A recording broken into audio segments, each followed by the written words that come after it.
Video ini saya ambil dengan memakai lensa 20 mm dan terlihat backgroundnya lebih luas.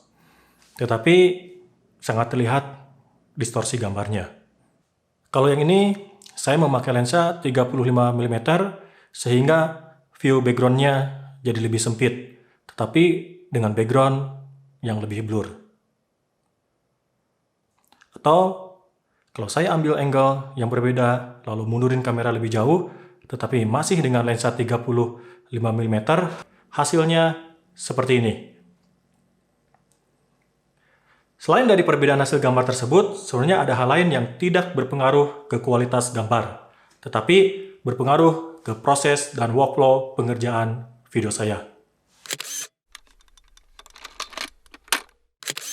Halo, saya Gunipe. Sekarang kalian sedang menonton video yang berisi tentang sharing pengalaman akan hobi-hobi saya di bidang perkameraan, audio, traveling, sepeda, atau yang lainnya.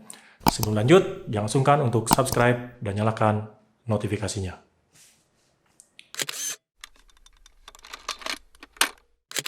Untuk video seperti ini, secara personal, saya lebih menyukai hasil dari lensa 35 mm karena tidak terlihat adanya distorsi yang sangat mengganggu. Makanya, saya lebih banyak ambil video YouTube seperti ini dengan lensa 35 mm seperti ini. Tetapi, saya lebih menyukai ruang pandang yang lebih luas yang dihasilkan oleh lensa 20 mm. Walaupun hasil gambarnya jadi terlihat ada distorsi.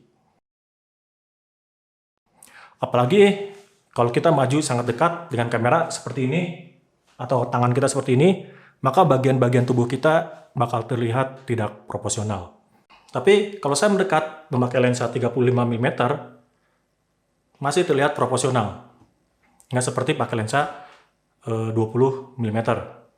Tapi sebelum lanjut, saya kasih note dulu kalau video perbandingan ini diambil pakai kamera full frame, tapi nanti akan saya simulasikan kalau memakai kamera yang bersensor APS-C hasilnya seperti apa. Karena pembuatan video di channel ini hanya sebatas hobi buat dokumentasi pribadi, terutama video traveling dan juga sebagai sharing pengalaman aja, jadi saya nggak mau menghabiskan banyak waktu di sini dan saya usahakan cari workflow yang paling cepat. Nah, pemilihan lensa juga ternyata berpengaruh ke proses pembuatan video yang lebih cepat. Walaupun jadi ada kompensasi di sisi gambar yang menurut saya jadi kurang ideal. Secara hasil gambar, saya lebih memilih hasil dari lensa 35 mm. Tetapi secara workflow atau proses, saya lebih menyukai proses pembuatan video yang diambil oleh lensa 20 mm. Kenapa bisa begitu? Oke, ruangan ini awalnya bukan diperuntukkan untuk buat video YouTube. Tapi ruangan ini sebenarnya diperuntukkan untuk hobi saya yang lain, yaitu programming. Jadi, ruang kerja ini sangat kecil, nggak sampai 3 meter x 3 meter. Cuma karena belakangan punya waktu cukup luang untuk buat video, jadinya ruangan ini saya pakai jadi studio YouTube juga. Video-video saya lebih banyak pakai lensa 35 mm yang mungkin sedikit dipaksakan di ruangan yang sempit ini. Tetapi ya ternyata bisa juga kalau kita mendapatkan angle yang pas dengan cara merubah posisi meja dan lighting seperti ini.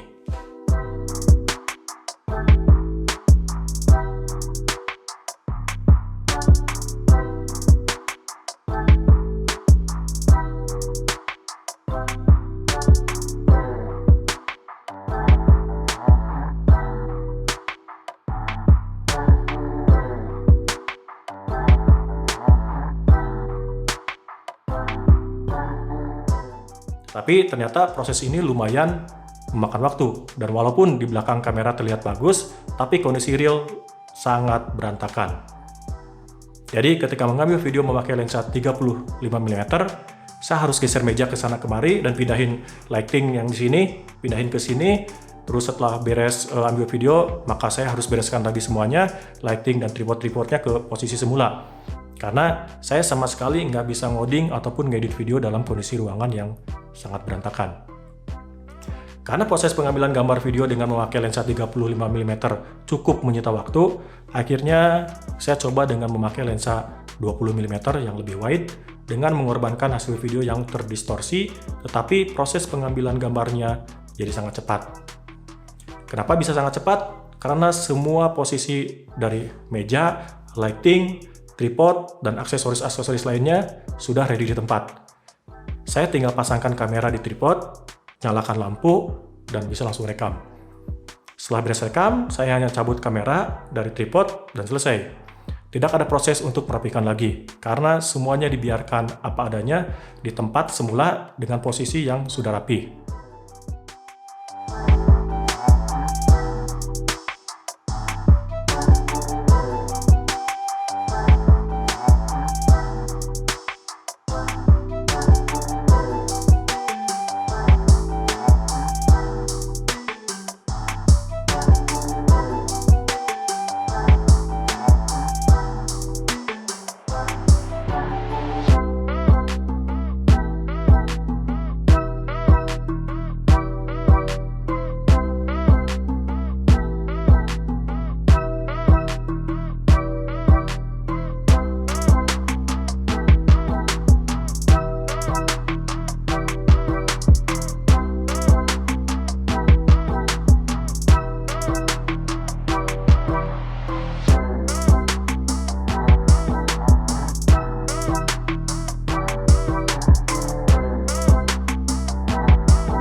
Dengan posisi dan angle seperti ini, saya nggak bisa ambil video dengan lensa 35 mm karena hasilnya kurang estetis dan kurang enak dilihat karena terlalu ngezoom gitu. Jadi sepertinya ke depan saya bakal lebih banyak pakai lensa 20 mm untuk ambil video di ruangan ini. Oke, lalu bagaimana gambaran kalau saya pakai lensa ini di kamera yang bersensor APS-C? Maka hasilnya seperti ini. Ini contoh lensa 35 mm kalau memakai kamera yang bersensor APS-C. Hasilnya seperti ini.